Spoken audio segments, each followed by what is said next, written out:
Excellencies, friends and colleagues, good morning. Welcome to our conference on the Asian paradox. The question we're asking is whether rising wealth and lingering tensions can live together in this world, in this Asia. I'm Shada Islam. I'm Director of Policy at Friends of Europe. This conference is our 2015 flagship event of our Asia program at Friends of Europe, and please also read our commentary on the topic of the Asian paradox. A big thanks to all our partners who have worked with us on this great event today. Now, Asia today, as we all know, is a very vibrant economic region. Trade and investments and global supply chains are booming. Free trade deals, noodle bowls of deals, spaghetti bowls of deals are proliferating, and investment agreements abound. It is impressive. It is indeed very impressive. But Asia is also home to many, I would say too many, unresolved territorial and maritime disputes, lingering historical animosities, and now new great power rivalries. As Friends of Europe, we are also friends of Asia, and these tensions concern us, just like tensions in Europe concern Asia. Why are we worried? Because peace in Asia is crucial for global peace and development. Peace in Asia is important for growth and development across the world and to deal with global 21st century challenges. The refugee crisis that we tackle in Asia and Europe is one facet of this crisis, the global challenge we face. Now, we know that headlines in Western papers and also in Asia often always focus on confrontation and rhetorical, verbal disputes between these countries in Asia. But what we really need to know is what is happening behind the scenes. What are the ordinary people? What are think tanks? What are academics? What are business leaders thinking about what's happening there? What are they doing about these tensions in Asia? So a few years ago, I was in Jakarta, and I was delighted to meet one of Asia's most outstanding wise men, former Indonesian Foreign Minister Pak Hasan Wirajuda, who is here with us today. And he is going to give us his assessment in a keynote address on what is happening in Asia. In fact, it is Pak Hasan who all those years ago drew my attention to what he then called the Asian paradox, and it stuck with me. And I said, you know something, Pak Hasan, this is something that Friends of Europe absolutely has to talk about. Why are there still security frailties and fault lines running across Asia? Pak Hasan is, of course, working in Asia to change this, and we are going to try here at Friends of Europe to also make our little modest contribution. Now, it's often said that conferences are timely, but I think this conference is really timely. If you've been following the headlines, you have seen that over the last few weeks, we've seen some rather interesting historical peacemaking meetings in Asia. The leaders of Japan, China, and Korea have just met for bilateral and trilateral talks in Seoul, only days before our conference. Did they know that we were going to have this meeting here? Maybe. And the historic meeting, of course, on Saturday between the Chinese president and the Taiwanese leader just held 2 days before our conference. So Asian security is clearly climbing up the global and European agendas. Our challenge, our intention today is to make this meeting a bit different, to make it forward-looking, not looking at the past and at history, but at practical steps that Asia and Europe can take together to make Asia a more peaceful and a more stable landscape and environment. So we're looking forward to constructive and forward-looking ideas.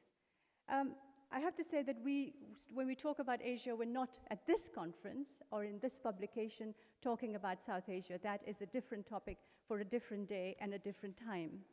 So we're looking forward to a thought-provoking and stimulating conference. Let me just very quickly introduce our panelists for the first session, which is about living with cold peace in Asia. We have selected academics from across the world, I have to say, and especially from Asia, who have written some very, very thought-provoking articles and contributions. Let me start first with my friend Kimi Hara. She's from the Renaissance Research Professor. She's a Renaissance Research Professor in East Asian Studies at the University of Waterloo in Canada. Kimi, thank you very much for coming all the way. Ambassador Ong Keng Yong, Executive Deputy Chairman of the Nanyang Technological University, and of course, better known as the former Secretary General of the Association of Southeast Asian Nations, ASEAN. Aidan Foster Carter, very famous as well for all the work he's done on North-South Korean relations. He's Honorary Research Fellow in Sociology and Modern Korea at the University of Leeds. Bonji Ohara is a Research Fellow at the Tokyo Foundation. I'm not going to go into details of all the articles and work that Bonji and others have done, but it's all in our conference pack. Sebastian Bersek, Chair in International Political Economy of East Asia at the Ruhr University in Bochum, and also Associate Fellow at Fudan University in China. And we are still waiting for Andrew Yang, who's Assistant Professor at the National Sun Yat University in Taipei, to join us. Before we start our panel discussion, if I could ask Mr. Virajuda, please, to make his keynote address from the lectern. Please, sir.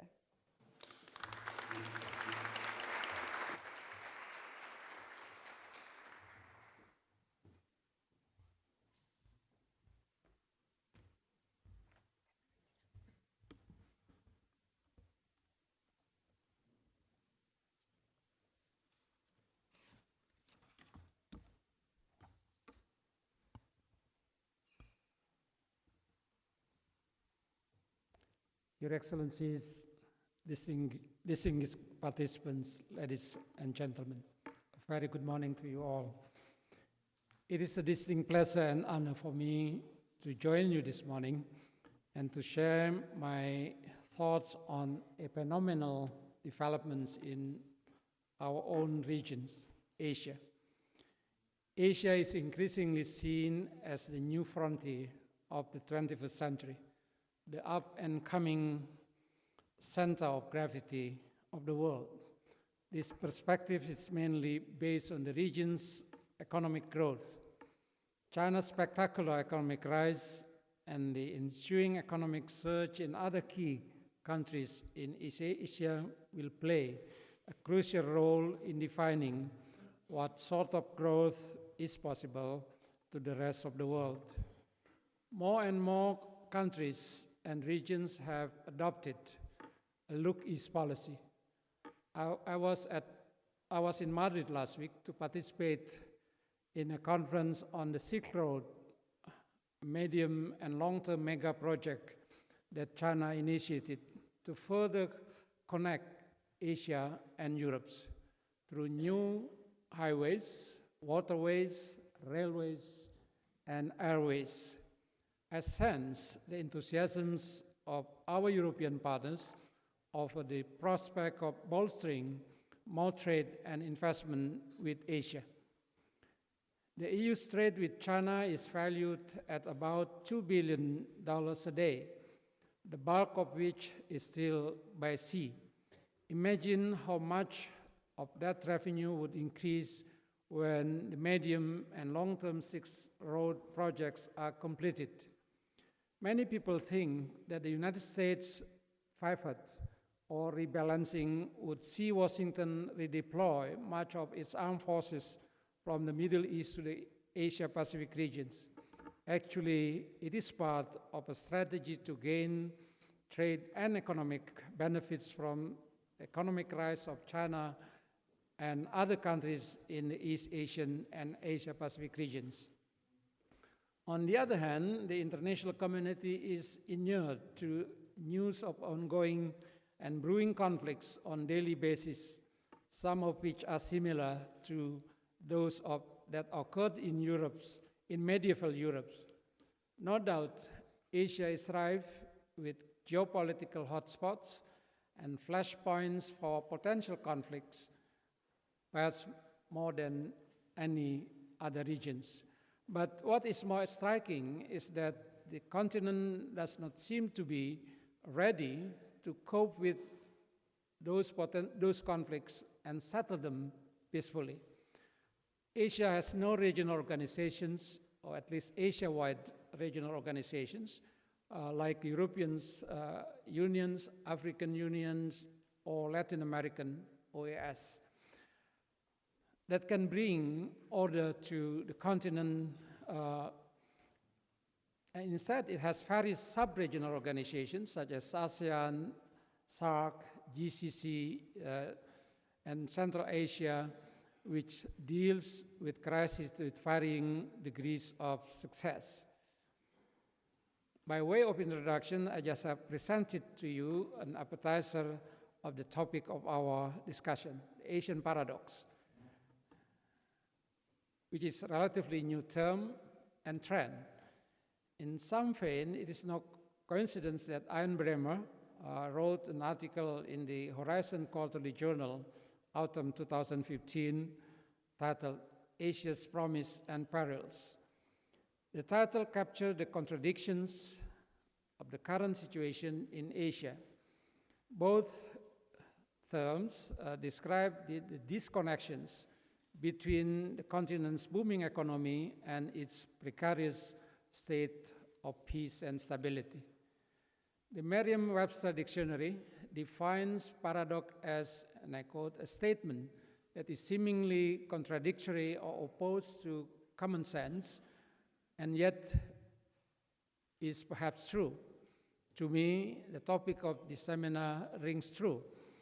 Asia's paradox is the result of an unbalanced concept and process of community building or integrations, or regional integration, which prioritize economic growth at the expense of political and security development. But allow me to clarify for the sake on what we mean by Asia. Asia is a very large, culturally and geographically diverse, which covers some 56 countries, ranging from Lebanon in the west to Fiji in the east. But in this context, I would refer Asia specifically to East Asia, which geographically comprises of the Northeast and Southeast Asia, which since 2005, is enlarged to include India, Australia, and New Zealand. In 2004 and 2005, in the run-up of the preparations of the East Asia Summit in December 2005, I was an ardent advocate for more balanced and inclusive East Asia. I was alone, and that eventually successful. And since 2005, 16 countries, often we call ASEAN plus 6, participated in the East Asia Summit annual summit until 2011. Since the Bali Summit in 2011, East Asia Summit was expanded by admitting the United States and Russia. East Asia's population, in that context of 16 countries, is about 3.5 billion, or 47.3% of the world populations. According to the IMF, the total East Asia GDP is about 36.2 billion US dollar, or 48.6% of the world GDP, which is about 77 trillion US dollar. It is not only that China and Japan, which are the second and third largest economy, but also the emerging economies such as India, Indonesia, and ASEAN combined, as well as Korea and Australia, have added the economic weight of East Asia. Economist and Nobel laureate Robert Vogel projected that by 2040, East Asia will contribute of some 65% of the global GDP. The problems in our regions is that institutional building is still very weak. It was ASEAN that started regional institutional building in Southeast Asia since 1967, and it is considered as one of the most successful regional organizations. In the past 48 years, ASEAN has successfully developed a good habit of dialogue to promote not only intra-ASEAN cooperations and community building process, but also ASEAN has been very active as a bridge builder and promote larger regional cooperations and community building in East Asia. ASEAN's greatest achievement is the fact that for 48 years, ASEAN enjoyed relative peace and security, and allowed 10 ASEAN countries to focus its time, energy, and resources for our economic development. Hence, ASEAN is now the 6th largest economy, with some 560 million people. In ASEAN, I would say there is no paradox between economic growth and peace and security. And in fact, with the new ASEAN community concepts, which would be put in place by end of this year, I think with this more balanced concept of cooperations, we would be in a position to strengthen this mix of economic growth and on the one hand, and political and security. On the pillars of political and security, for example, peaceful conflict resolutions, promotion of democracy, respect of human rights, rule of law, and good governance are high on the ASEAN agenda. At the same time, ASEAN has been an active bridge builder by actively promoting cooperation with its dialogue partners. That's why the term ASEAN +1, ASEAN +3, ASEAN Regional Forum, and ASEAN +6, meaning East Asia Summit. That's why there is the term centrality of ASEAN, ASEAN in the driving seat. ASEAN Regional Forum, likes it or not, is the only forum of dialogue, but underlined is only a forum, not an organization, in the Asia-Pacific regions in dealing with political and security issues. For 21 years, IRF is still focusing on preventive diplomacy and confidence-building measures, PD and CBM, to my regret. Though I must also fair to say that IRF has been able to respond to specific needs by promoting actual cooperations, such as dealing with disasters, natural disasters, communicable diseases, and counterterrorism. On the East Asia Summit, ideally community building process is equally shared between the Northeast and Southeast Asian partners.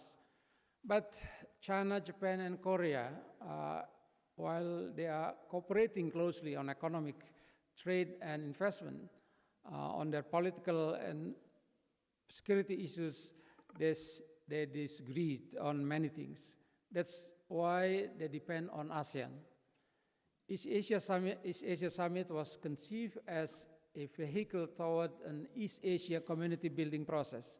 So far in the past 10 years, this ASEAN-led process focused more on economic cooperations, culminating in the agreements on regional economic cooperation and partnerships last year, RCEP.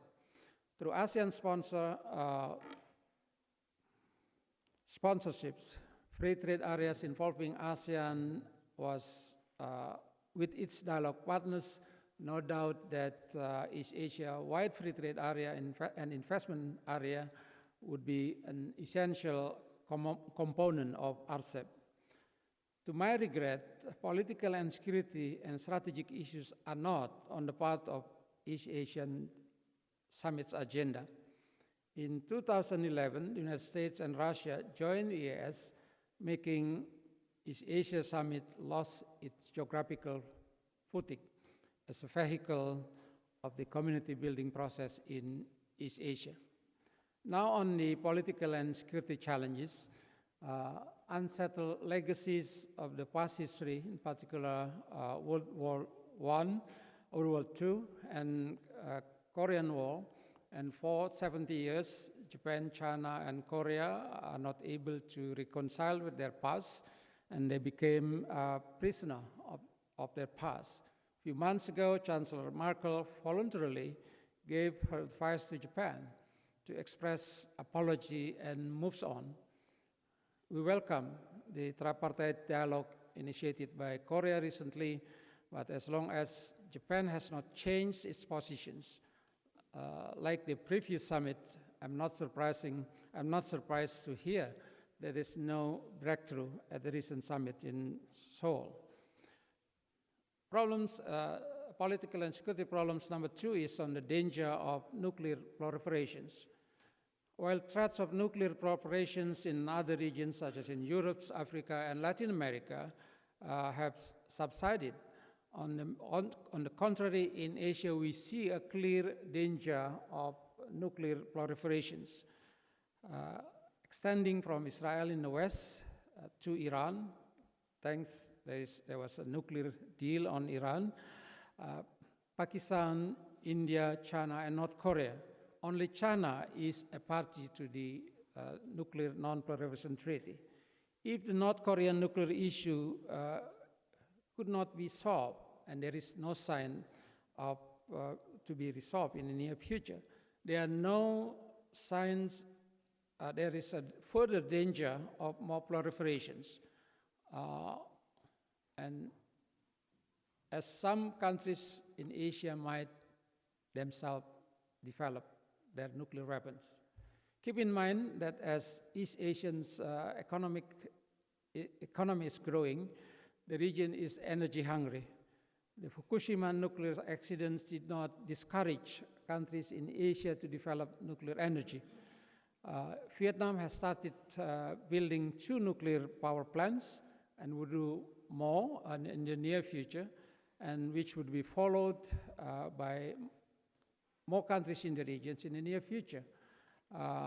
Countries such as Thailand, Malaysia, Indonesia, and Myanmar have made public their policy to promote nuclear power plants.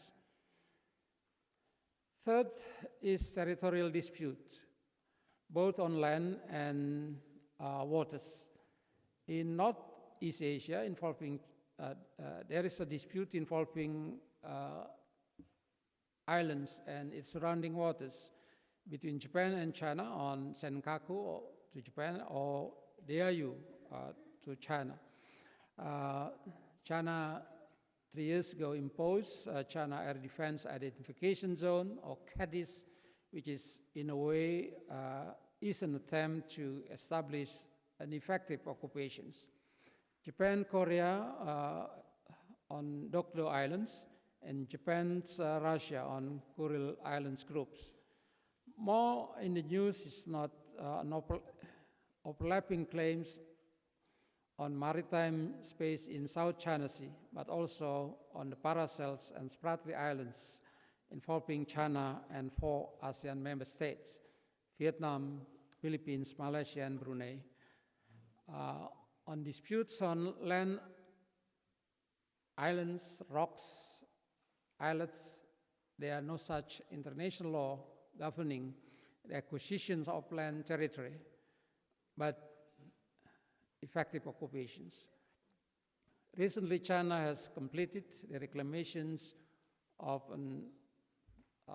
reefs and developed an airstrip in the Spratly Island groups, which is in a way also establishment of an effective occupations. On the maritime space, based on the historic claims, China claims a vast expanse of water in the South China Sea within the so-called 9 or 10 dash lines. These lines has no coordinates, so it is very elastic and therefore destabilizing. To me, claim to historic waters has no grounds under the 1982 UN Convention on Law of the Sea, which govern precise delineations of territorial sea, exclusive economic zone, and the continental shelf. China has precluded talk on any possibility of the dispute on the interpretation of their historic claims to any process of international adjudications. In comparisons, in ASEAN, we have no shortage of potential disputes over islands and sea boundaries, But the habits of dialogue has allowed us to settle our potential conflicts through negotiations. Where negotiation was exhausted and there was no solution, while none of 10 ASEAN countries accepted the compulsory jurisdictions of the International Court of Justice, some ASEAN members referred their cases to the international adjudication, both through International Court of Justice and International Tribunal of the Law of the Sea, or some sort of arbitration. In the South China Sea, problems whether to agree to the rule of conduct of parties, namely DOC or COC, which are still in the making, but also to the Treaty of Amity and Cooperation, which we all, some 27 countries in the regions are parties to it, have made no progress. Likewise, no bilateral negotiation which is mandated by UNCLOS to solve the problems through negotiations has not taken place, and a party even tends to flex its muscle. In conclusions, clearly, in Asia, there is a disconnections between increasing wealth and security. With the exception of ASEAN, there is an imbalance of community building process in East Asia. There is still imbalance, which is, I should repeat, imbalance of community building process in which it is happily economics and neglecting political and security agenda. There is a need to strengthen the capacity of the ASEAN Regional Forum, which is the only forum for political and security dialogue, and also the need to strengthen the East Asia Summit process. ASEAN Regional Forum has to move beyond PD, preventive diplomacy, and CBMs, confidence-building measures, including by elaborating the Treaty of Amity and Cooperation basic norms on the rule of good conduct, and to proceed to process the procedure and mechanisms on peaceful conflict resolutions. For the EAS, or the East Asia Summit, they have to balance their focus on economic agenda by including more political, security, and strategic issues. All state parties to the South China Sea conflicts should go back to the path of dialogue.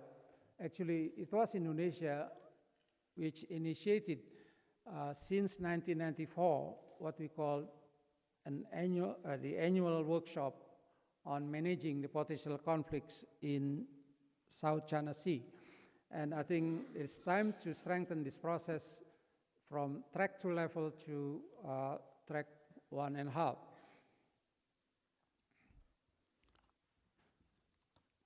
And I thank you for your kind attentions. Thank you.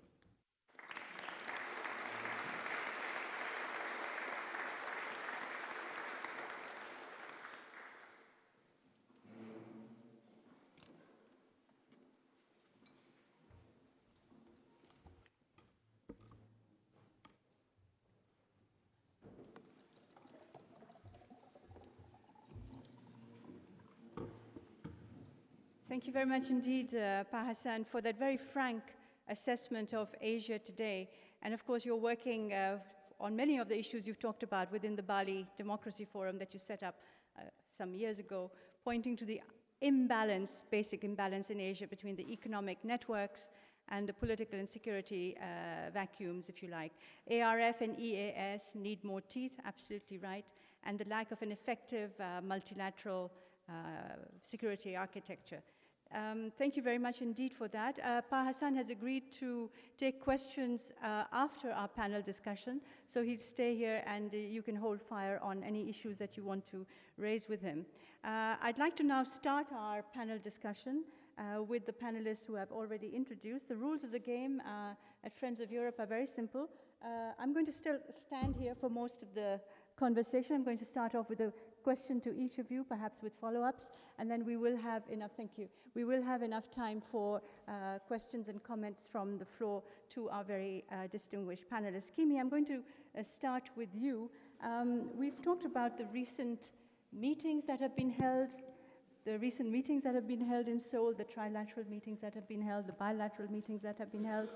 My question to you is, do you think that these gestures of conciliation, these gestures of reaching out to each other, do you think they will lead to any lasting change in the stances of the three countries involved? And if not, what are the key points in Asia, the key flashpoints in Asia that Fahasan has referred to that keep you awake at night? Thank you very much. My pleasure to be here. Okay, for your question about the trilateral meeting, and okay. I think it was a very good start after having a cold relations, Japan and China, Japan, Korea. But then I'm quite skeptical about the situation. It will probably improve to a certain extent, but then relation. I don't think it's going to lead to a lasting peace or complete solution of their situation. I'm afraid the Northeast Asia, Japan, China, Korea are in a sort of a vicious circle. All those historical problems and then territorial problems. As far as they're not completely resolved, they will haunt the three countries' relations and come back and hit them again. I just want to comment briefly on the naming of the panel, this cold peace, Asian security today living with a cold peace. I really like this term, cold peace. I'm a historian, so tend to look at the situation and long-term perspectives. I understand this is a combination of Cold War and long peace. Long peace is the word used by John Gaddis, a Cold War historian. The Cold War period, superpowers confronted each other, and then but they didn't go to a major war, and that was the case in U.S., Soviet, and also European context. But it wasn't the case in Asia. Cold peace started after Vietnam War ended. And so there are collisions and tensions, but no major wars.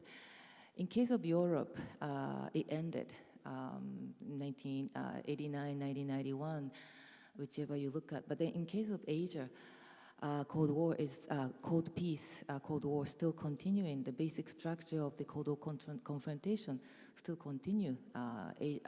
China, Korea still divided. The communist regime didn't collapse, and all those regional conflicts are still lasting from the Cold War era. U.S. Cold War alliance system still continue. So we are still in the Cold War, structure. So in that structure, this cycle of tension and relaxation tension is going around. So now, bad time was for the last 10 years or so, and now with this trilateral summit, it may be improving, but I have a feeling it will come back and hit the relations again. So we should be looking at the fundamental, solution eventually. And Kimi, the fundamental solutions, we'll talk about it in the second round, but what are the key sort of areas that you are worried about at the moment, which you think that are a potential for real concern for yourself and perhaps for us as well? Yes, I'm sorry, I should have answered that question. So the most worrisome situation is North Korea. Other countries in the region, even with those territorial or other historical conflicts, they are talking. They have been talking bilaterally or multilaterally using the various places, summit, bilateral summit, multilateral summit, ministerial meetings. But then in case of North Korea, the country is so isolated. It looks like it's getting pretty brutal, unpredictable. The country has nuclear weapons and still developing missiles, all sorts of factors which we do not know, well. So I do worry about the situation in North Korea. We really have to make sure that the country, the rest of the world shouldn't drive the country into the corner where North Korea feels there's nothing to lose. I really don't want to see the country to go explosive, not just Korean Peninsula, because it might affect the rest of the region and also the world that it doesn't like. Okay, thank you very much indeed. Let me turn now to Ambassador Ong. Pa Hassan already talked a lot about ASEAN and ASEAN centrality and the fact that the three major powers often turn to ASEAN as the neutral peace broker or cold peace broker when in times of trouble. How is ASEAN coping with this big burden of responsibility in the region? The recent news reports we've got from the region aren't so flattering for ASEAN's ability to unite around certain key issues in the region like the South China Seas. Well, thank you, Sarah. First of all, we must acknowledge that ASEAN is not a perfect organization. We are still managing our various challenges. Overall, I would say, however, that with ASEAN, we have created a relatively peaceful and stable Southeast Asia. So going forward, Pa Hassan from Indonesia have already described in his opening remarks several of the ASEAN mechanisms. These are what we call ASEAN-led mechanism. We founded the ASEAN Regional Forum. We initiated the East Asia Summit, and now we have a thing called the ASEAN Defense Minister Plus, which basically bring in 8 of the big countries from outside the region to sit down on an annual basis to talk about defense and security issues.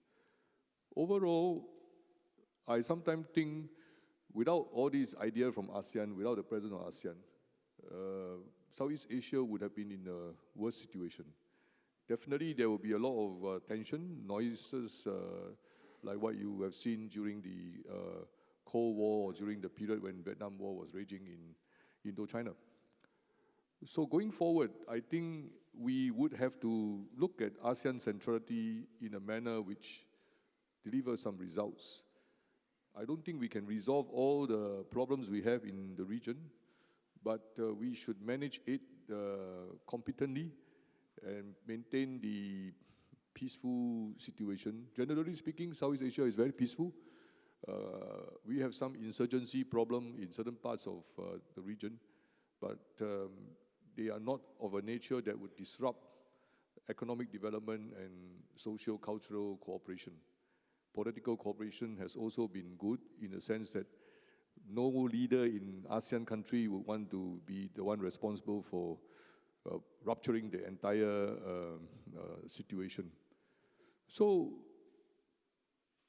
Pa Hassan has also talked about the need to do more in ASEAN Regional Forum. One of the challenges that we have in the ASEAN Regional Forum, ARF, is that it has become so big.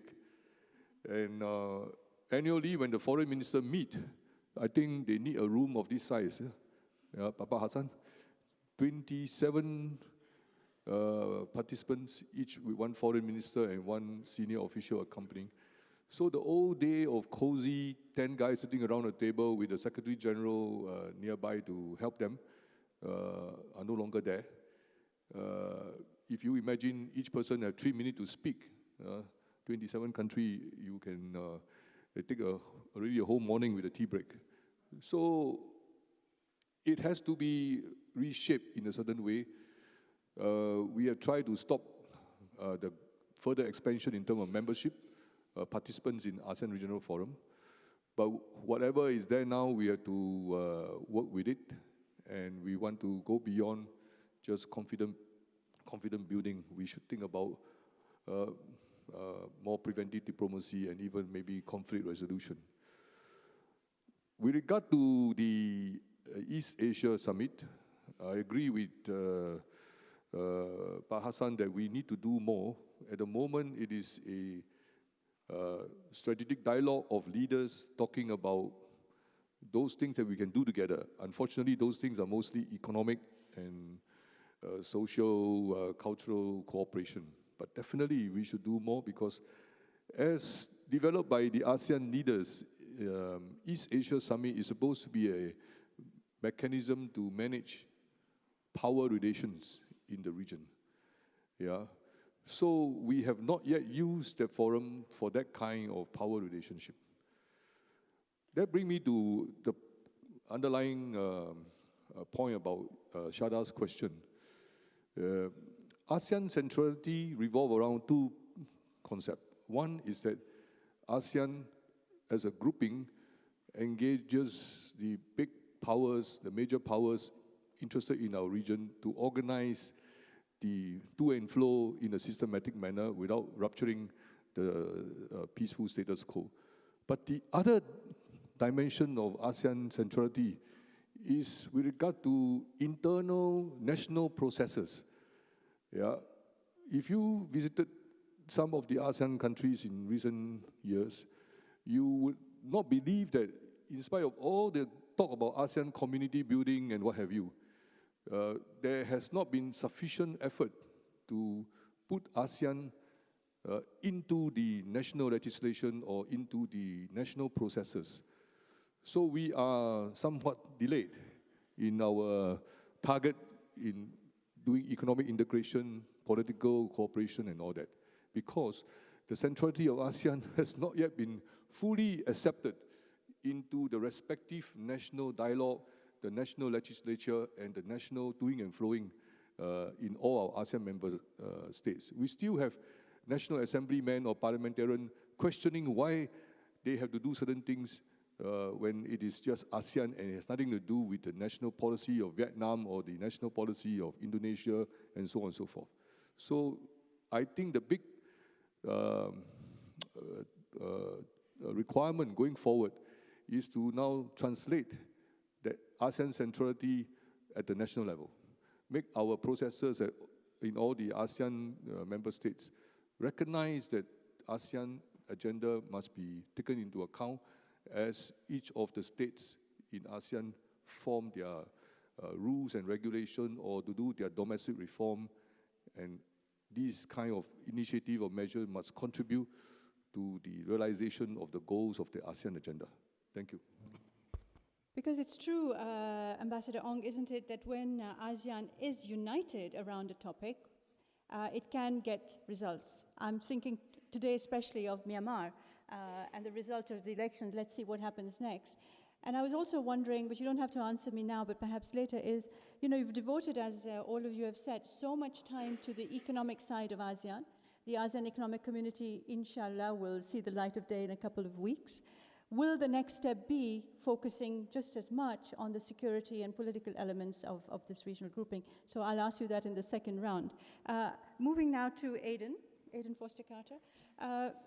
Kimi has pointed very clearly to North Korea as the issue in Asia that worries her a great deal. And at the Trilateral Summit in Seoul, there was a discussion to restart the six-party talks. And I was just wondering if what your ideas are about where to take this discussion with North Korea forward.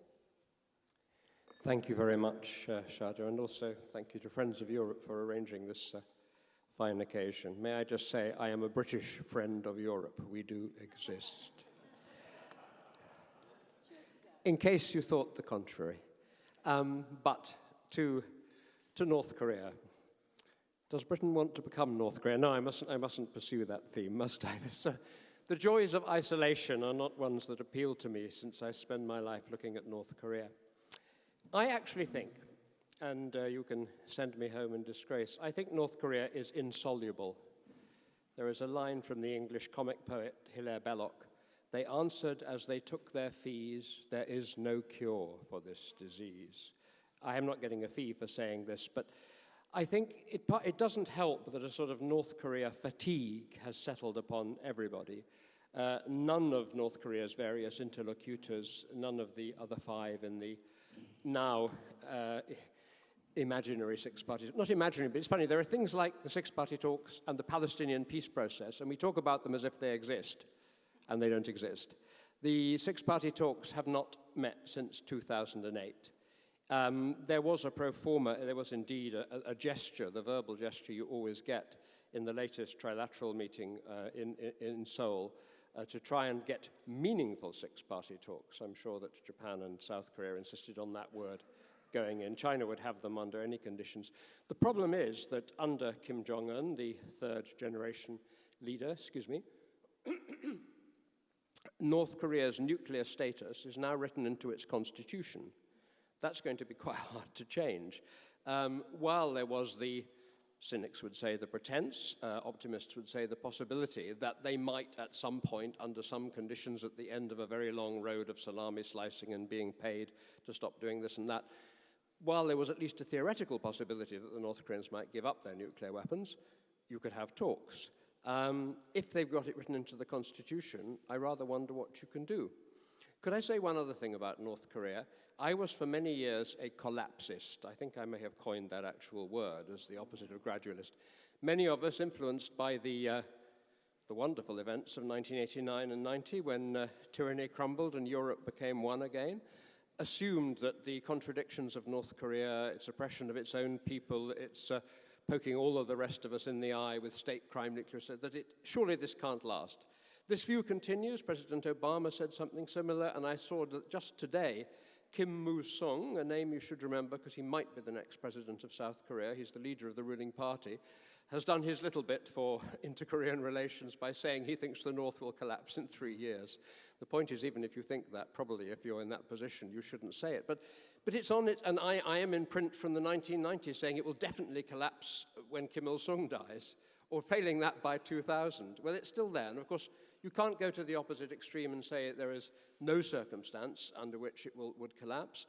We've got another purge, it seems, Choi Ryong-hae, who only a month or so ago was North Korea's rather lowly representative on the dais in Beijing, when President Park Geun-hye of South Korea, of course, was a prominent guest at China's military march past. Well, Choi Ryong-hae, maybe he didn't, and although we think that relations between China and North Korea are now slightly on the mend, 2 senior Chinese have visited Pyongyang, Choi Ryong-hae suddenly seems to have vanished from a funeral committee. This is the sort of arcana. How do you know what's happening? You read the funeral committees. That's how we do the job on North Korea. But it endures, and the economy, if Pyongyang is anything to go by, and it is much more prosperous than the rest of the country, there seems to be a certain amount of wealth. The young leader, although he may be brutal with his purges, he wants special economic zones. It's not clear who will come apart from China, but maybe it suffices that China will come, because the economic relationship with China has always continued. But I could go on a long time about North Korea, and I think it's somebody else's turn, probably. I do want to follow up with, so if it's not going to collapse, what is the best approach? I mean, isolation isn't working, obviously. Engagement of some sort? The trouble, again, I hate to be, I am personally an optimist, but I sound ultimately, I sound negative on this. Neither works. You have to try engagement. Isolation can't be done because, well, for this reason, and here is a real problem for international law. Quite rightly, when the North Koreans have tested a nuclear device 3 times, and when they have also launched long-range ballistic missiles, which may or may not double as space vehicles, the United Nations Security Council unanimously, Russia and China are on board, has condemned these, and sanctions are put in place. But the sanctions, although each time they get a little bit tighter, they are far from watertight, and there is no suggestion at this point of banning all trade. Some countries unilaterally, Japan, for example, has banned trade completely. But for as long as you have China, with its long and porous border with North Korea, taking the decision that even though they are almost but never quite terminally irritated with North Korea, nonetheless, they don't want it to collapse. By the way, if anyone wonders, you get the question, why would China want to support North Korea? Well, population movements and refugees is one issue. I don't think any European, after what we're seeing at the moment and this year, should fail. I'm not saying you have to agree with China, but I don't think there's any excuse for not understanding the situation that China actually wants to avoid. So as long as China's propping it up, and in South Korea, if the left ever gets back into power, they would probably reverse current policy and have a more active pursuit of engagement. While that's going on, then isolation isn't really going to work at all. But quite honestly, although I'm pro-engagement, it's hard to see what it has accomplished either. And of course, the fact of democracy, a wonderful thing. Not yet in China, but in South Korea and America, elections are held, presidents change, and the line on North Korea changes completely overnight. Thank you. Thank you very much. Bonji O'Hara, I want to turn to you. Not about North Korea, though I know Japan is very, very concerned about North Korea. But I really want to come to the Japan-China relationship. Now, the headlines recently have been quite good. I mean, Premier Li Keqiang has met Prime Minister Abe. But really, it's also a lot about tension, acrimony about past animosities. Is there anything really happening to try and bring these two countries to work better together for the future of their common space, their continent? Thank you, Shada. And I think the summit meeting itself is not the place to solve the problems. And it's not the place to discuss the each concrete problems. But it still has meaning, and it's important because two countries show the intention to improve relationship. So it has huge meaning for the both countries. Actually, the ministries and organizations and private companies kept discussing about the cooperation between the two countries, include the Ministry of Defense. Japan and China decided to build the crisis management mechanism in last November, but we've not concluded yet because of the bad political relationship. Even though the ministries keeping discussing these issues. So the summit meeting has influence on this discussion, especially in China.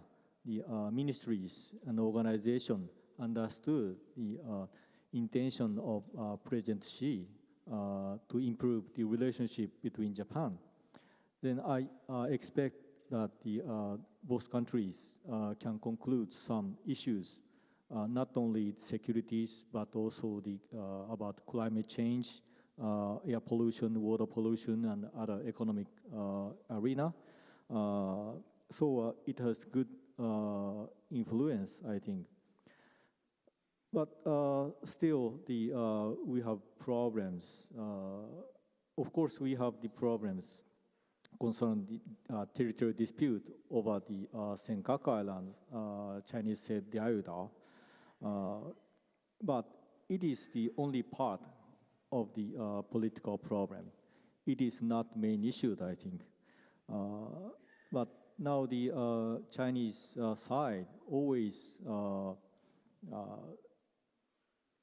I insist that Japanese new security policy is also concerned historical problem, but it's quite different things. So I'm always explaining the Japanese new security policy, a meaning of the security policy, even in China with Chinese friends.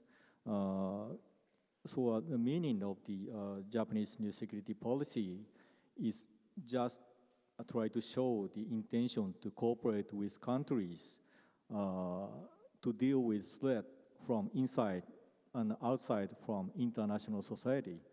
So, but on the other hand, I cannot deny the one of the reason is the behavior of China recently in the East China Sea and the South China Sea. But still, we have room to discuss about it. China is inviting me to attend the conference in China, even though I'm always claiming the Chinese behaviors in Japan, in TV or magazines. One thing that I find interesting is that next year, Japan is head of the G7, and China will be head of the G20. I find that quite an interesting and I would say good coincidence. Will that lead to any kind of closer relationship on a more daily basis that could perhaps result in a sort of easing of these very, very long-held animosities? Yes, I think we have to leave from the image of confrontation and also from the image of rivalry, because Japan cannot be the rival of China. We are asymmetric. China is huge countries, and Japan is very small countries. China has the 10 times population of Japan, and Japan does not have enough resources inside Japan. And the economic structure is also different. And I understand China is trying to change, reform the economic structure inside of China. So the Chinese GDP is, of course, bigger than Japan. It's usual thing. We don't have to scare of this reality. But we still have some issues to cooperate if the China need to Japanese help when it try to reform the economic structure inside of China, because Japan has experience. Thank you.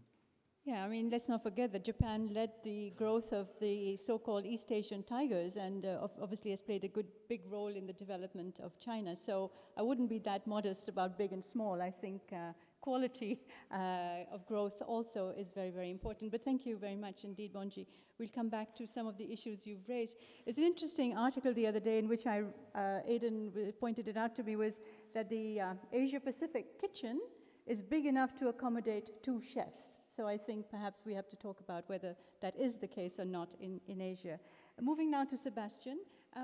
Sebastian, the rise in arms spending, I mean, we haven't referred to it, and of course, the Europeans are big sellers of weapons to the rest of Asia. It's a big booming market. But the rise in arms spending, how long can this go on within a cold peace paradigm? Well, thank you, Shada, for having the opportunity to be here again in Brussels, and it feels good. I spent 3.5 years recently in China, and that felt very good as well, because it actually provides more perspectives. And certainly this issue of economic development on the one side and security and political development on the other side is a very specific character. The way how you can observe it in Asia is very specific. Actually, there is economic convergence, but there is political and security divergence. That differs from what we in Europe have experienced, and that is obviously linked to the question of security. And why is that? Because security dilemmas loom large in East Asia, whereas they don't within the European Union. So I think that from a comparative perspective, it helps to provide context and also to understand why the situation in East Asia is indeed special. Now, is the peace sustainable? I'm not so sure, because there are no, as my predecessors have already mentioned, there are no strong institutions that help to sustain this peace. What does that mean? That means that the increasing economic and interdependence, and also the increasing exchange of amongst the peoples of East Asia, civil society. Think, for instance, of tourism and all these exchanges. What is missing is a kind of institutional fabric that helps to allow to deal peace in a peaceful way with conflicts. And at the same time, conflicts are important for the development of any given society, but also of a region. Now, speaking of East Asia, obviously, we can make the point that there are two huge sub-regions, that is Northeast Asia and Southeast Asia, and the way how regional processes of cooperation and integration have functioned so far, have worked out so far in both regions differ. ASEAN certainly has, over the course of the last, nearly 5 decades, provided an extremely important function in providing peace and prosperity within those now 10 countries, and also becoming a kind of, not an external federator, but becoming the facilitator of regional cooperation processes in the wider region. East Asia Summit has been mentioned. ASEAN +3 actually hasn't yet, which was the first important step in this process, meaning that Southeast Asia and Northeast Asia, those two, you could even argue, security complexes, they are, the question is, do they merge? And they do in the sense that institutions have been developed, like the ASEAN Regional Forum, for instance. EAS has been mentioned as well, but those institutions are weak. They have yet not provided any solution to the Korean Peninsula, even though the DPRK is a member of ARF, for instance. Nor have they provided any solution to the, for instance, to maritime territorial disputes like the South China Sea that has been mentioned as well. So there is this asymmetry, there is this paradox of condivergence, so to speak, right? These parallel developments. And this all leads to a situation in which security dilemmas continue to loom large, if not to say become even more substantive.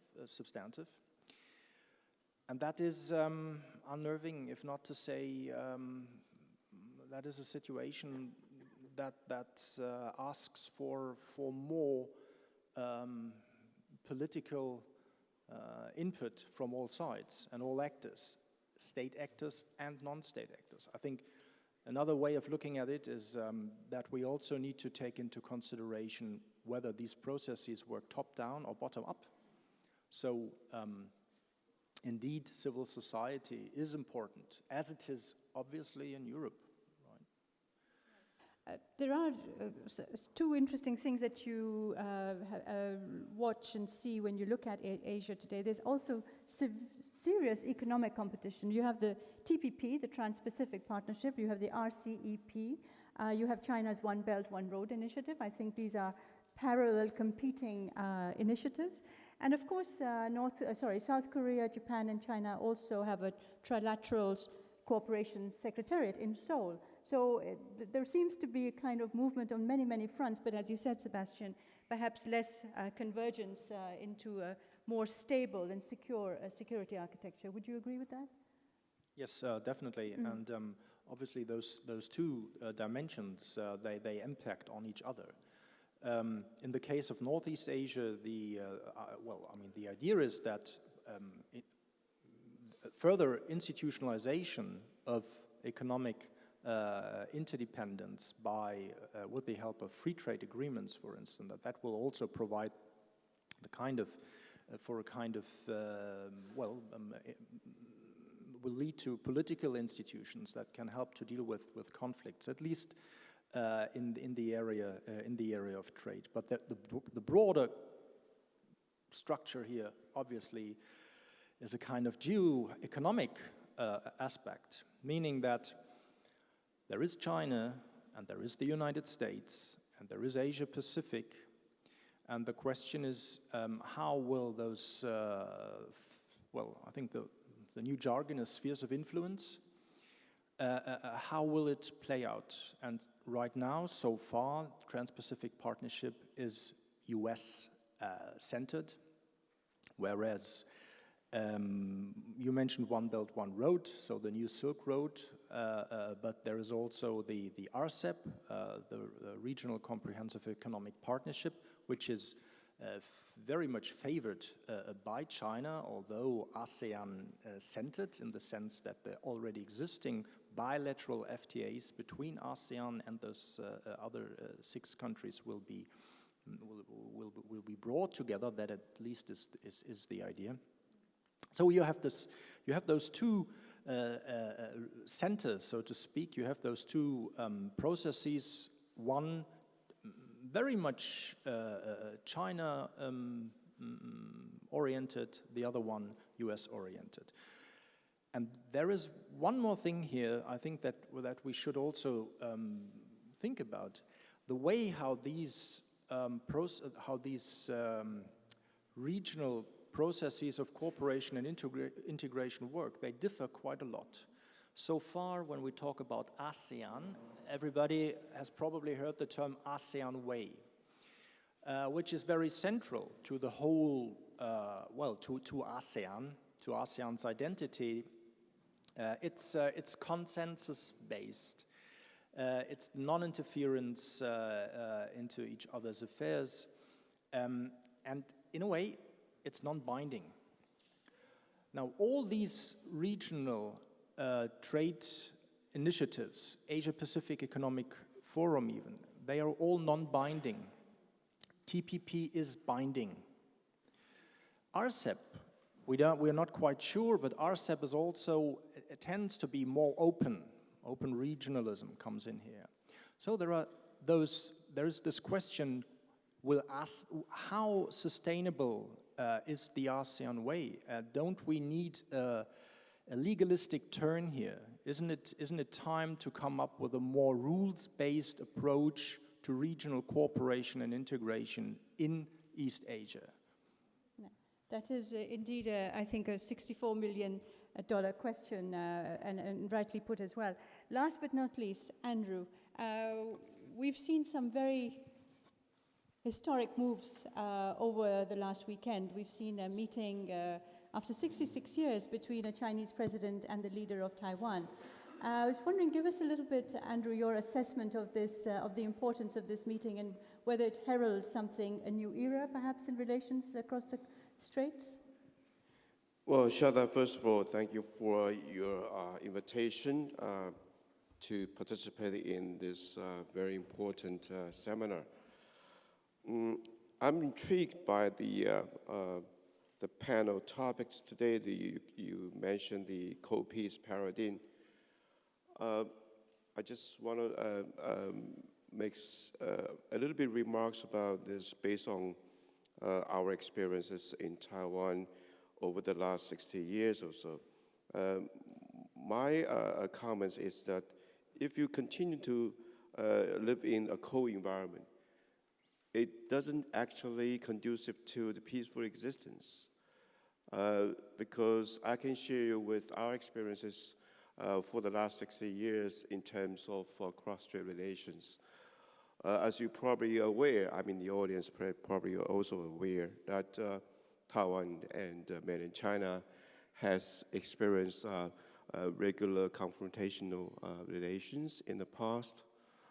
Occasionally we have a very severe confrontation taking place in the Taiwan Strait area, certainly, which create a lot of tension, escalation, and also create tremendous anxieties and uncertainties among our populations as well. Certainly, it is not a peaceful coexistence with each other. So we consider maintaining co-relations or co-environment, which is counterproductive and negative to our future progress.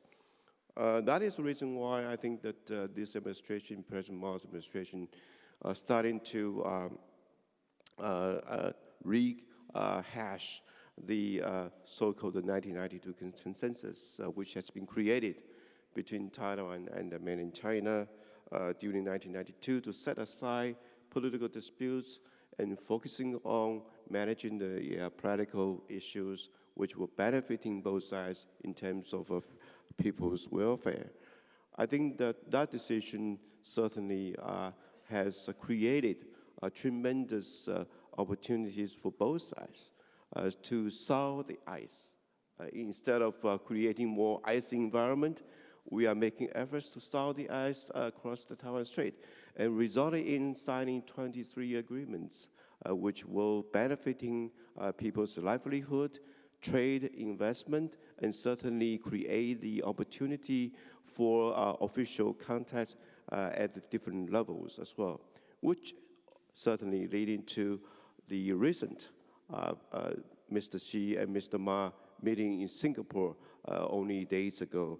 I think those are the efforts we made for the last 7.5 years, which I consider as a very important element, adding into the concerns, as all the panelists has mentioned earlier, that there are sporadic tensions, anxieties, institutions or mechanisms not actually work very effectively. However, the examples that both sides of the Taiwan Strait are committed into peaceful engagement over the 7.5 years and create a peaceful and stable environment in the Taiwan Strait regions really provide the examples for other neighboring actors to think about how to make efforts to managing their attention environment as well.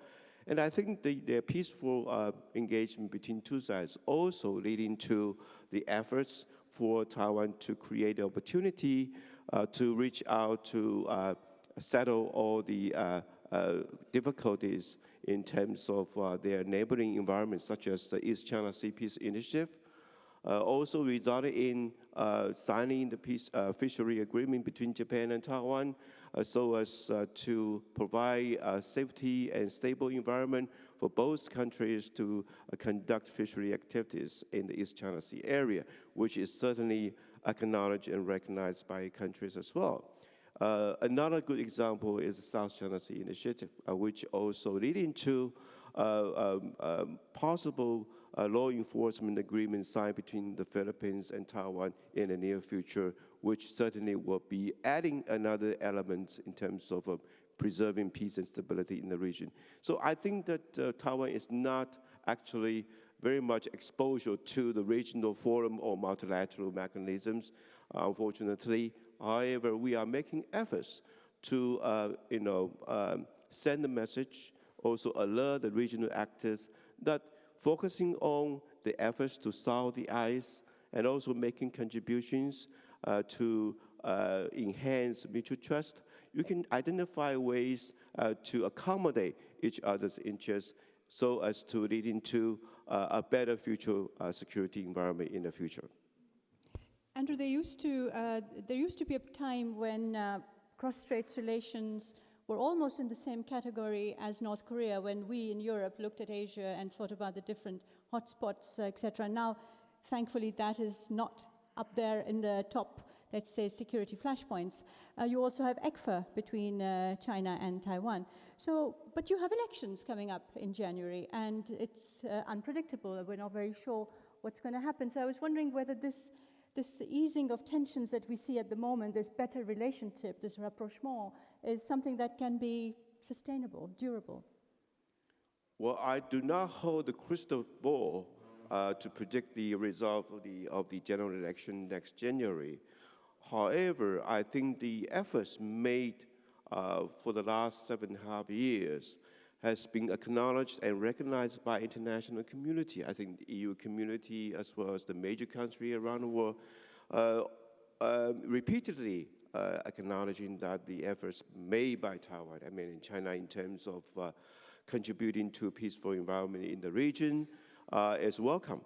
I think that that has been a message on the wall. I think people in Taiwan should acknowledge these merits, and certainly they have to evaluate their continuous and future generational welfare in terms of how to maintain peace and stable environment in the Taiwan Strait area, and at the same time, and making efforts for Taiwan to be more participating in international space. This certainly will be good options for people take into their reference in the process of casting their votes in the near future. Indeed. Thank you very much to all the panelists for putting yourselves through very, very nicely through my interrogation. I have to say, you've been very, very good in answering all the questions I've put to you. I'd like to now open the floor to questions, short questions and comments from all of you. I see there are many, many old friends and colleagues here who know a great deal about Asia, Asian security as well. If I could have a show of hands at this point about the people who would like to ask questions. I'm sure Glenn, David, Jan Willem, I'm sure Nagayo are already there. Do I see any other hands? The light, yes? Yes, of course. My friend Ares.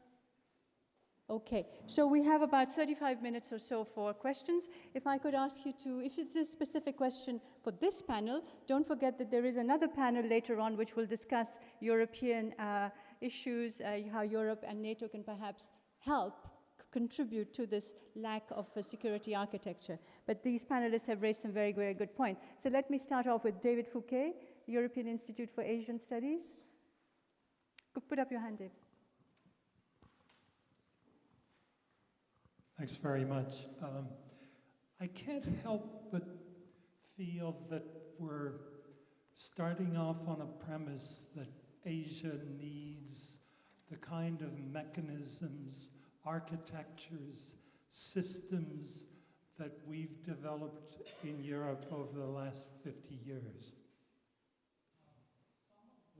Some of which have failed, been abrogated, disregarded, and I just wonder whether muddling through the ASEAN way or the Asian way is not a sustainable alternative. There are problems with either. Good question.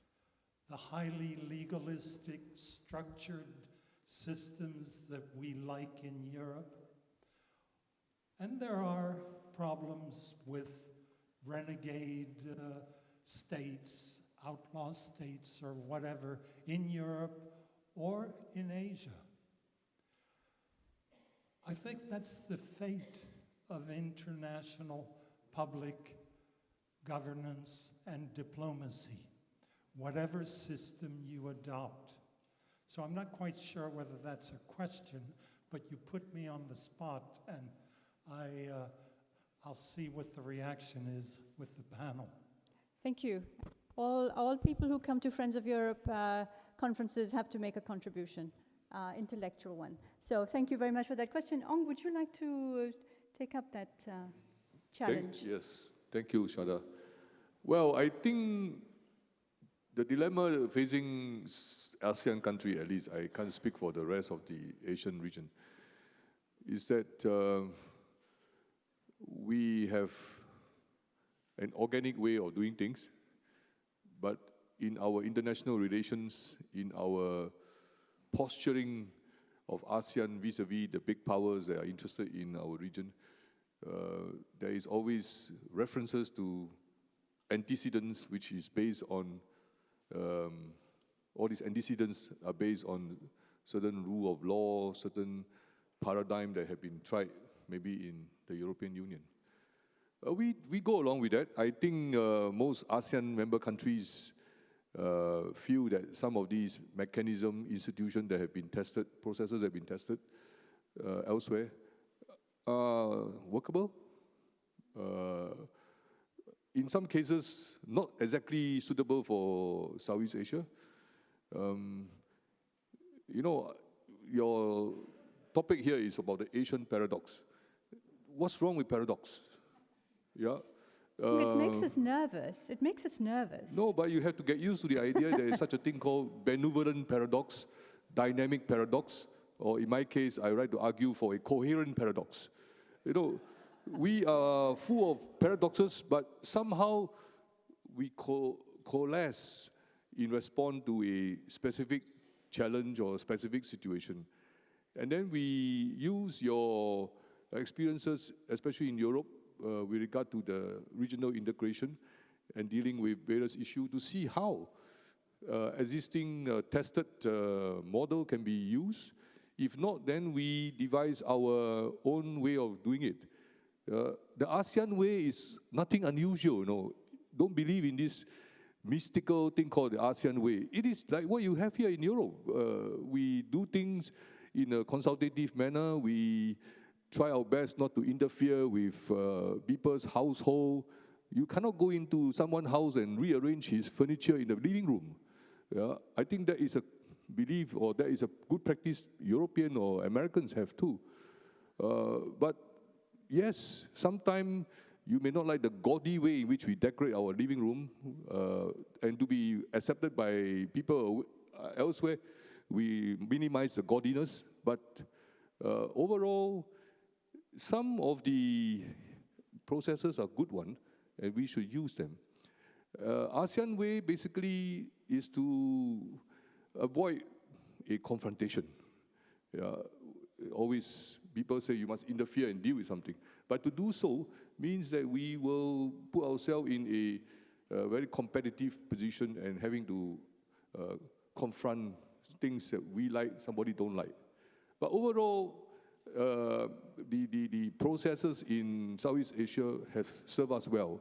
And one of the things that we must always bear in mind is that many of these things that we implemented or invented along the way deal with a certain specific set of circumstances, historical circumstances and political situation. But if it doesn't work, I think we try to adjust it. Chinese leader Xi Jinping like to say, mutual benefit and mutual accommodation. And then recently he added in this thing called mutual adaptation.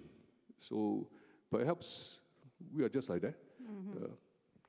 But I think we can talk about it later on, but I think the paradigm is changing, the environment is changing, and ASEAN, frankly, is changing as well. Bonji, you wanted to come in as well. Pa Hassan, would you like to answer that as well, or later? Yes, thank you, Shada. And yes, I agree with you that the situation in Asia is different from Europe. Now, we cannot share the threat perception between Asian countries. So ASEAN and ARF are very important for discussion, but do not work well when it comes to deal with threat, take the concrete action. So I think we need some flexible framework, not only institution, and also the networked bilateral cooperation. We don't have to get the agreement from all of participants, but also need based on business. So every country are interested in this kind of framework. And I think the European countries have the experience, and I hope the European countries to help Asian countries to build this kind of framework. And I have the project in Japan of these ideas, and actually the European country has already been interested in the ideas. I cannot say which countries, but we've already started discussing about it. Thank you. Thank you. Kimi, would you like to come in? Okay. To follow up, I think the situation in Asia is more like a little bit similar to the Europe in the 70s. What Asian Regional Forum is in Asia, it's more like a CSCE rather than OSCE. It's in the more.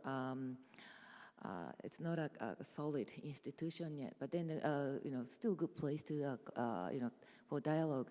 So in the case of Europe, it took another 20, 30 years, not 20 years. So Asia's behind, but then hopefully with borrowing ideas and learning from the lessons of Europe, hope they will get to where Europe is now and several decades later. Thank you very much. Unless anyone else, I'd like to take another question. Iris, just put up your hand, Iris, please. Yeah. Yes.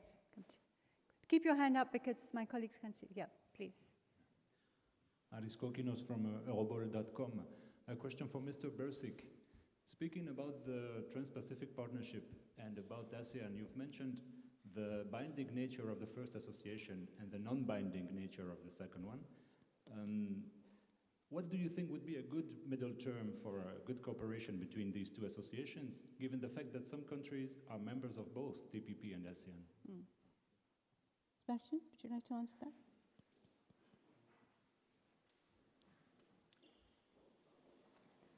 Well, thank you for the question. First of all, obviously, we need to know what actually TPP is about. The negotiations have been finalized. However, still questions remain. TPP will be will apply high standards, generally speaking, on liberalization. So this is not the case in ASEAN.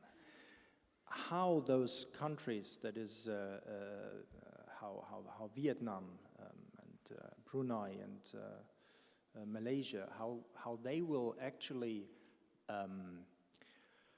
deal with this challenge, I think that is one of the very interesting things to be observed in the future. We right now we don't know, but one thing is for sure: it's a different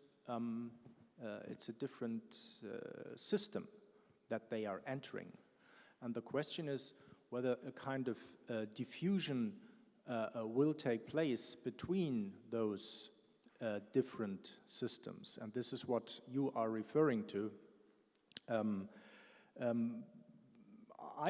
My expectation is that indeed ASEAN will take some mileage out of this in order to push forward their own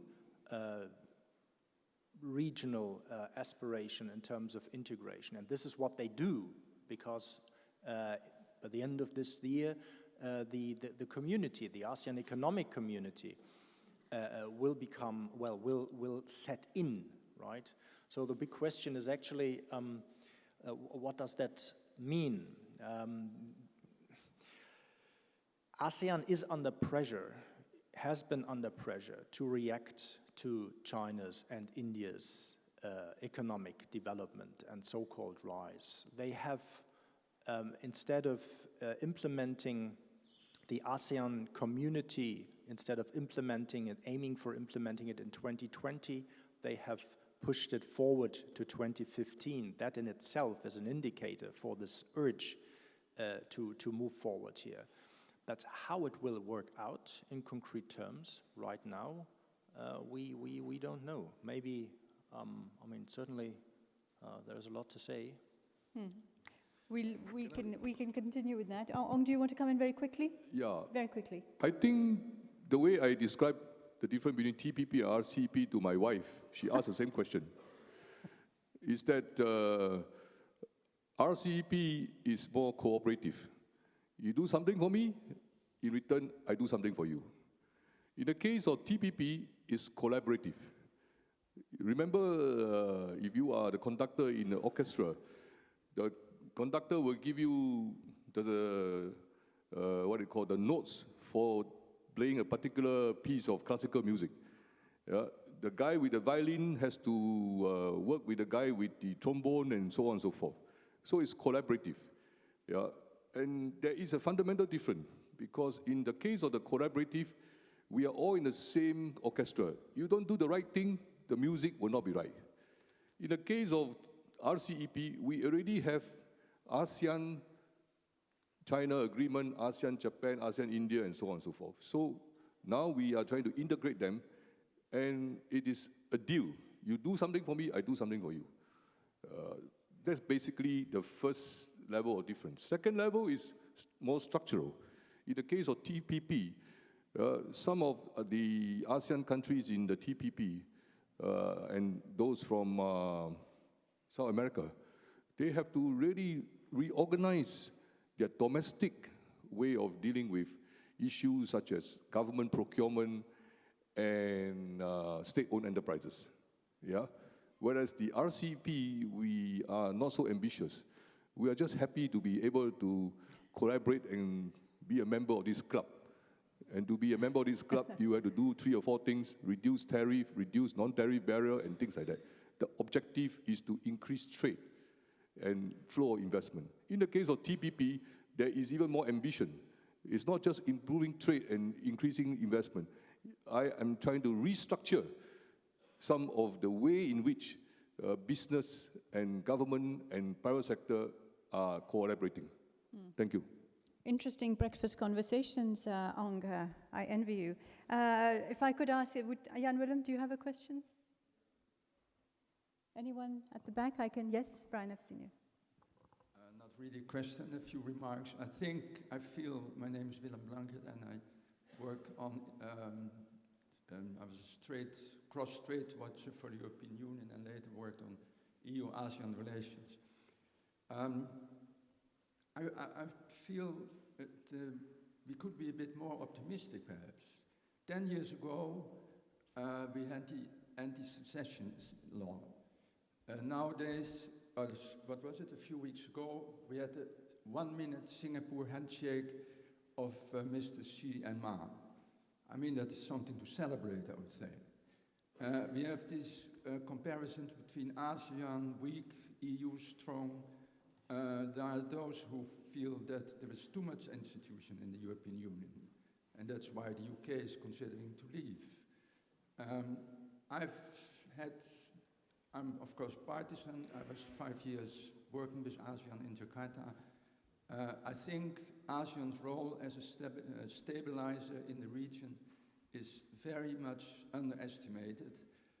And again, institutions, the EU and Russia have a very tense situation today in spite of certain institutions that exist for cooperation.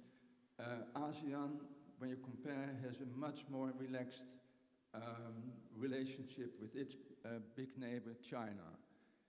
So I think, I just put it in as food for thought, but we could perhaps be a tiny little bit more optimistic. It struck me that Mrs. Mogherini, a few days ago, after the ASA meeting with 58 countries, got 3 questions all on the South China Sea. That's it. 53 countries in ASEM, but thank you very much for putting an optimistic note into our discussion. Brian, please, could you put up your hand?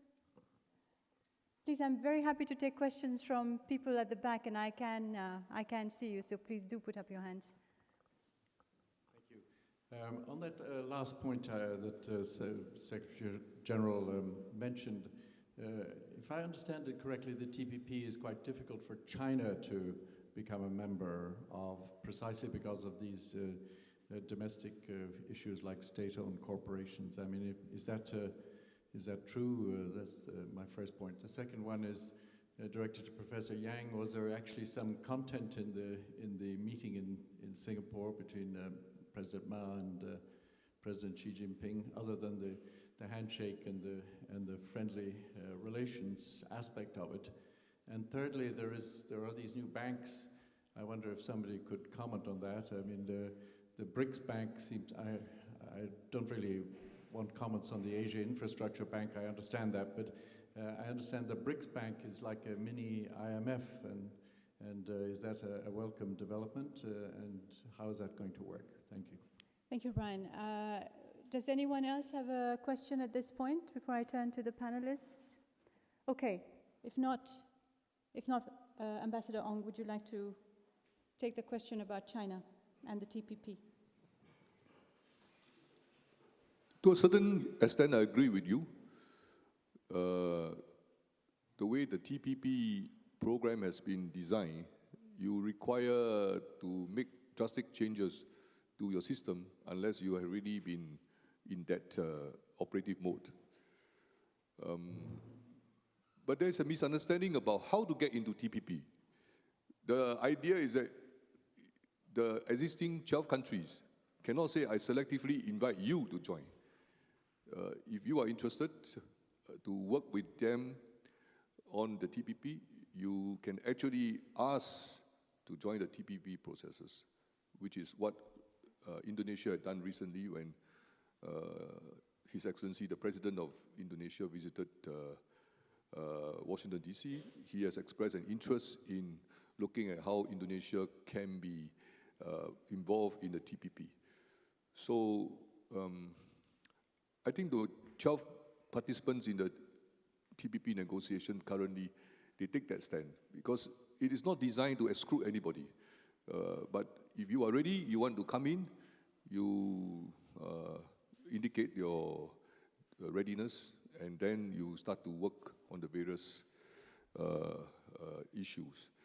So China, for a while, we in Singapore feel that China was focused on the RCEP because it's something more deliverable. We already have those existing free trade agreement. You just have to combine them into a certain workable fashion, which is not difficult to do if we have some political will in all the countries. Thank you. And wait till the EU starts negotiating its free trade, long-awaited free trade agreement with ASEAN. Sebastian, please, yes. Well, actually, the question whether China should join TPP is fiercely debated within China, right? And there are two sides here. One, well, pro, one contra. The argument goes that if China joined TPP, that would help to stimulate, to facilitate the reform process. And that is linked to, of course, to the question how the whole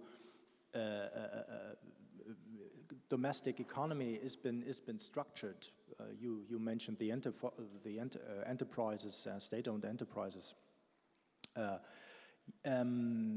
Yet there is also the position that China would actually lose room of maneuver, would lose influence on processes of standardization, because suddenly it would have to adopt to the regulations within TPP. But at the same time, and this is another position, as long as you're out, you have no opportunity to have influence on the ongoing negotiations with regard to standards, which is why there are people, some people argue that actually the question of TPP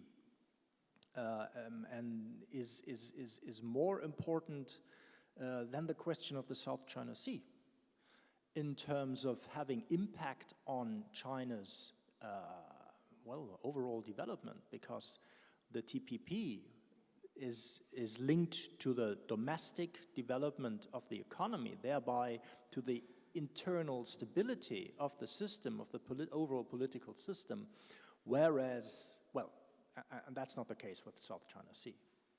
Thank you very much. Andrew, there was a question directed at you. Thank you. Well, the question is directed to Mr. Ma and Mr. Xi's meeting in Singapore. As a matter of fact, I was accompanying Mr. Ma to travel to the Singapore 3 days ago. So I personally observed the process. I share with you the press release in terms of President Ma's made the 5 points in the opening sessions with the attendance of the media people. Actually, the 5 points he emphasized in terms of reinforcing the peaceful and prosperous status quo across Taiwan Strait are: number one, consolidation of the 1992 consensus and the maintenance of the peace.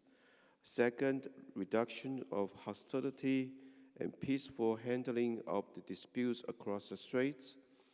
Number three, expansion of cross-strait exchanges and mutual benefits.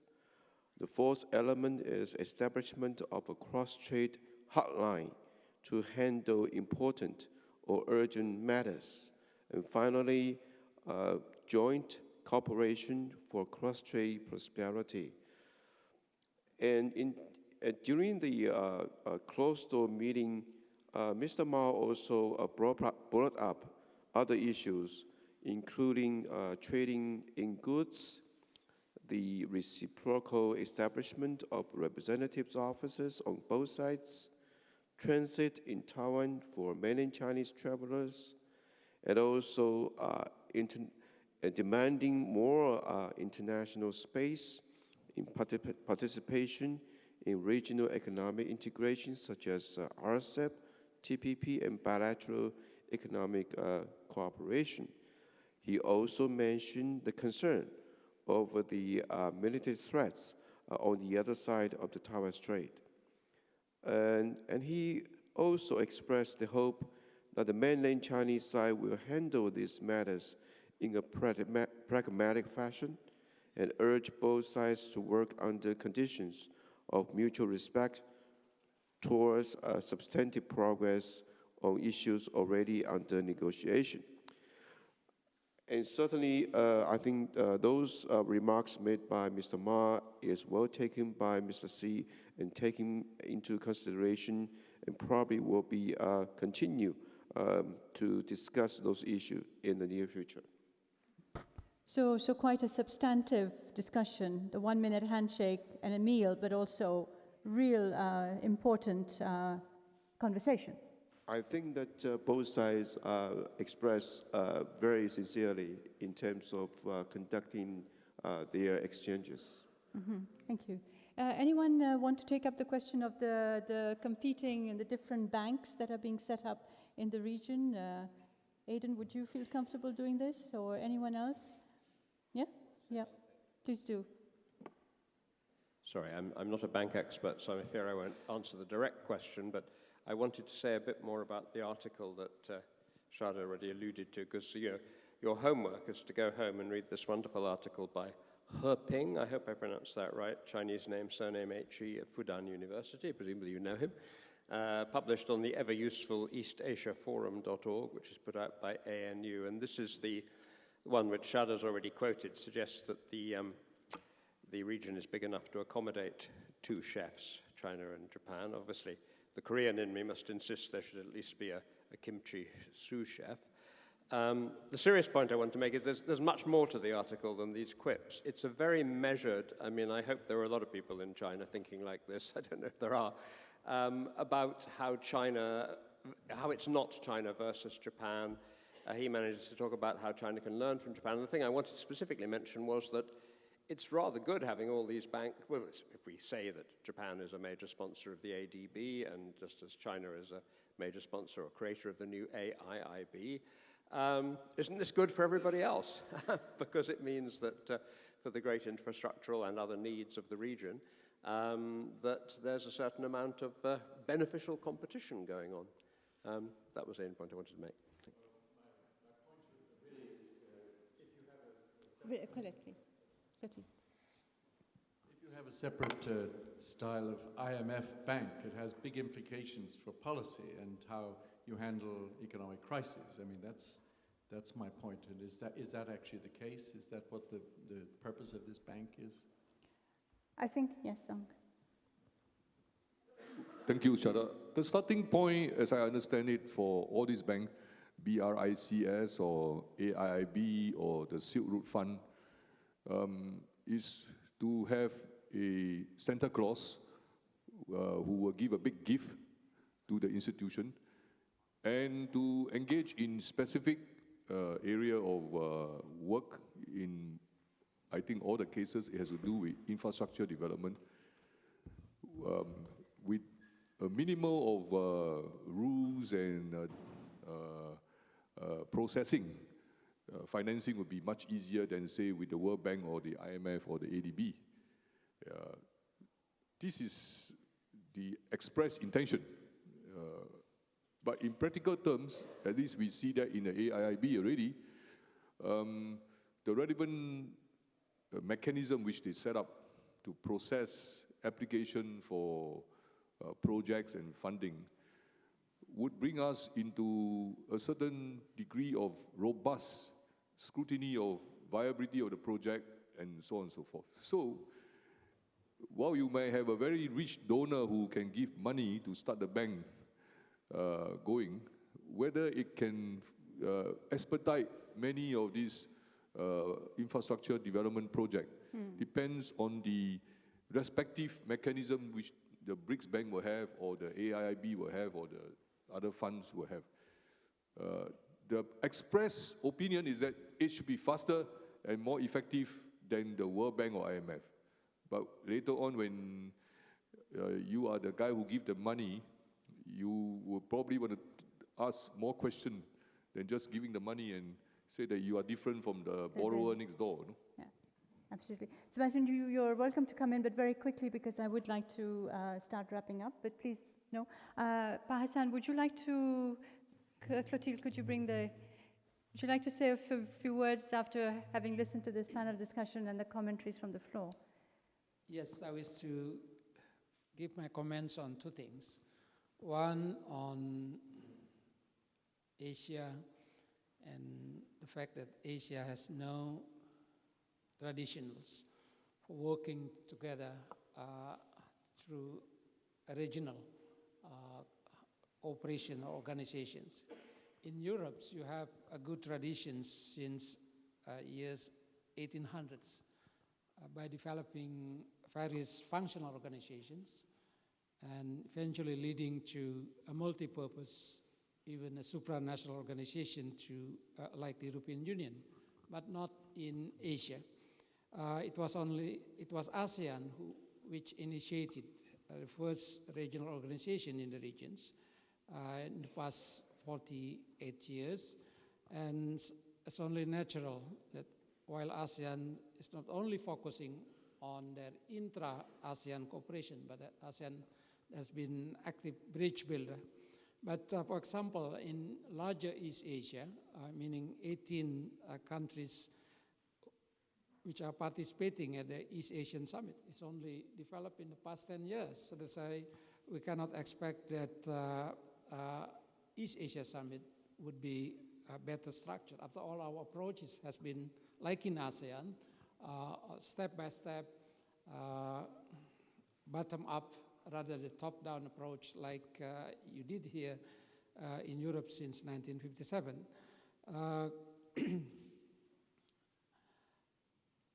On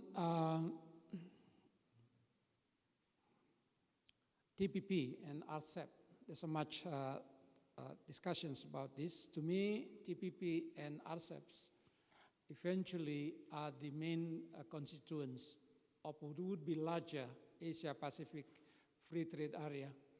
Don't forget that in 1994 at the APEC summit in Bogor, south of Jakarta, leaders of the APEC economies agreed on developing an APEC-wide trade and liberalization of trade and investment.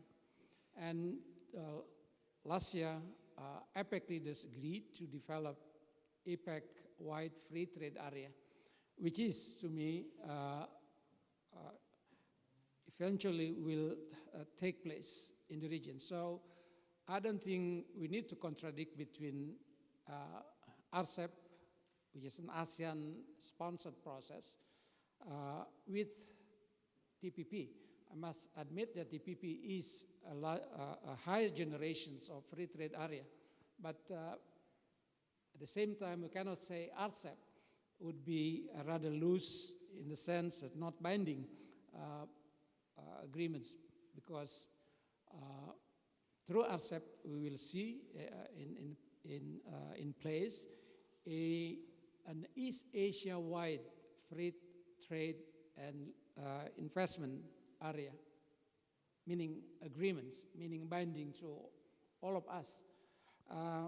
Another reason not to contradict between TPP and RCEP is that 4 of 12 TPP participants are ASEAN members, while 10 ASEAN also are in RCEPs.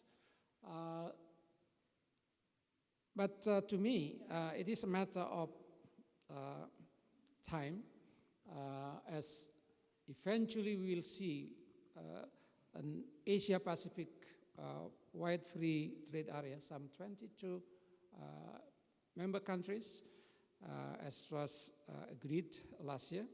And according to the Bogor goals, the liberalization of trade and investment in the larger Asia-Pacific should be attained by 2020, so only 5 years from now.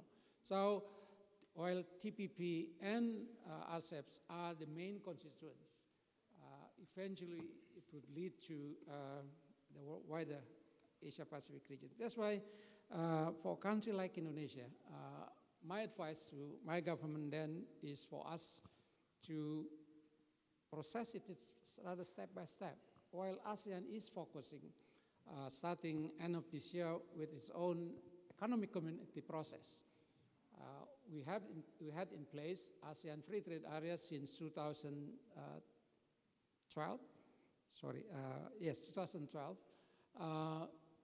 And we have quite a degree of free trade arrangement in ASEAN. But when under ASEAN Economic Community, we determined to make ASEAN, will have in place a free flow of goods, services, capital, and skilled labors, then of course we have to not so much on free flow of goods, but on free flow of services. There's a lot of work to do by ASEAN, in particular to design standards, which is a huge task. That's why, to me, for a country like Indonesia, better for us to gradually address, yes, free trade area within ASEAN and ASEAN Economic Community, and ASEAN +1 free trade areas, meaning ASEAN with its 6 partners, then RCEP, and eventually APEC, free trade area. And while President Joko Widodo said during his visit in Washington that Indonesia intend to join TPP, but I believe it may take some time for us to study well, because as I said, TPP is the highest generation of free trade area. There are big issues which were not able to be resolved at the WTO. And there's a big gap between the developing and developed countries, such as on intellectual property rights, on government procurements, on the role or no role of the state-owned enterprises. These are now under issues which are covered by TPP. I don't think developing countries, like Ong has just said, how do we cope with this, But at least we need quite a process of adjustment. So I can imagine, and it is also like in China, it's hotly debated now whether we should or should not join TPP. But to me, we need to have a better preparation at home, and those issues are difficult issue for us. I can imagine as President Jokowi is now very strong, has a strong policy on infrastructure. Would our infrastructure development open to any multinational companies to join it? Well, we know our companies, including state-owned companies, are not in a position to compete with them. So these are practical issues which hamper developing countries in ASEAN, I believe also China, to, as of now, join TPP. But the two, TPP and RCEP, should not be contradicted. They are would be under the same umbrella of APEC free trade area. Thank you. Thank you very much, Pak Hassan. I think that brings us very nicely to the end of this first session. I think we've had quite a wide-ranging discussion of certain key flashpoints, security points, and our panelists have been very good at looking ahead and looking forward to ways of dealing it. The conversation will continue. Also remember that just a few days ago in Luxembourg, 53 Asian and European foreign ministers met, and there was a very, very good and substantial conversation there as well on security. We've talked about the ASEAN way, and I think it has indeed, as you said, Ambassador Ong, worked so far, but it is under strain in a globalized world, and I think it will have to adapt. ARF and the EAS that we've talked about will have to change and adapt to new global challenges, including 21st security challenges. The world is more complex, and the informal structures, I think, need to be bolstered by something slightly more solid. And it will, as I said to you, this is something that you owe the region, because it needs peace and stability, but I think it also owe it to the world, which depends on Asia, not just for navigation routes, but for growth, development, and